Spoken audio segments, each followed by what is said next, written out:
Hello, my dears. My name is Joanna, and I welcome you to Johanna Taconis, the Deconstruction of CPTSD podcast.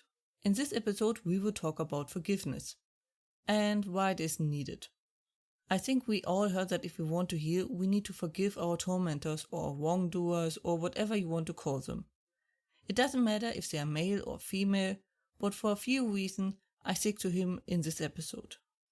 Since this is such an important point of healing and in many people's life, I think it is important that we talk about it. Not sure where the narrative that you need to forgive originated, but I agree with the notion to not cling to your anger and hate. That is really like drinking poison and expect the other one to die. Anger can be turned into fuel to drive yourself forward, be it in becoming more active, going for a goal you didn't thought you can reach, or the like. But that isn't what is meant when we use the word clinging to it. Do you have the right to be angry? Most likely, absolutely. Depending on your case, of course. Do you have a good reason to hate? I assume you do. But being right and getting justice are two very different things.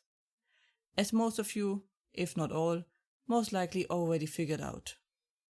There is no way of saying this, but the likelihood that you get justice is minimal. Most likely you will be stuck with the bill, which usually makes the whole forgive notion even more infuriating. So I can confirm to you, forgiveness isn't necessary, but letting go is. So let us get into it. I feel we should start with what the idea was behind the notion you need to forgive to heal, which isn't actually that far off. People notice that if you keep focusing on what happened, it ruined you. You become more miserable and more of you disappears to give place to hatred and anger. Similar things go for revenge, a debatable topic, which I think depends on a case-by-case basis. Because if you cling onto it, the wrongdoer still controls your life. If you do X to spite him, you're still doing X because of him. For example, if you throw yourself in the arms of a new partner to show to your wrongdoer, he is still controlling your life. The same applies if you are still actively hating and trying to do things to him. That still means he is in control of your life. So not following down that rabbit hole is wise. So I want to point out that there's a huge difference between forgiving and clinging to your anger.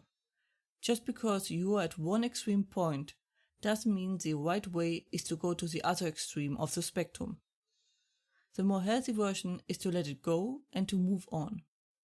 Now the important distinction is that this does not make it okay what happened. This is not forgive and forget. The charge remains untouched by this. He is still guilty of the crime and does not receive a pardon.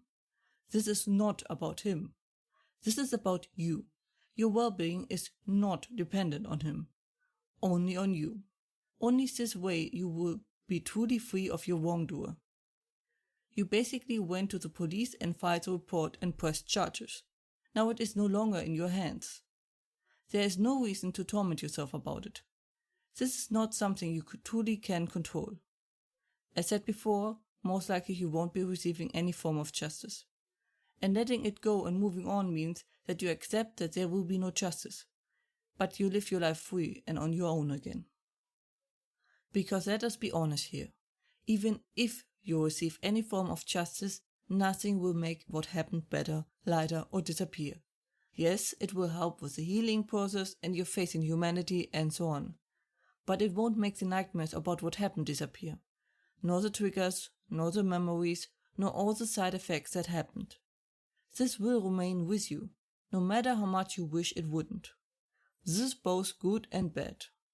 It is bad because your problems won't just disappear with an act of justice. But it is also good because it means you can cure yourself even if you receive no justice at all, which will be most likely the case.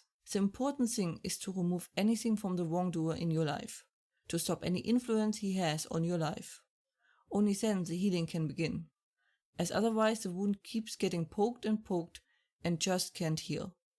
To use a good saying, kick everyone out of your head who isn't paying rent. Since you know about my story, especially the updated version on my homepage, you might wonder what I did with my tormentors. To make things short, I did what I described. They noticed when they tried to rug sweep what happened in the past. I won't budge and respond accordingly to it. Yes, I still have contact with some of them.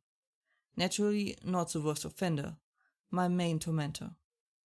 I even treated, as in therapy, some of them. I really don't recommend that. That is a very difficult path to walk on. Yes, my tormentor remains unaffected, sometimes even rewarded for what he did. I still was able to cure myself, and it feels so good to be free of them. Like chains with weights being removed one by one. I really only can recommend it. That was it for today's episode. I hope that you liked it. Please stay safe and drink enough, especially with these warm temperatures at times. And as always, if you have any questions or feedback and the like, please let me know at contactme@johannatakonis.com.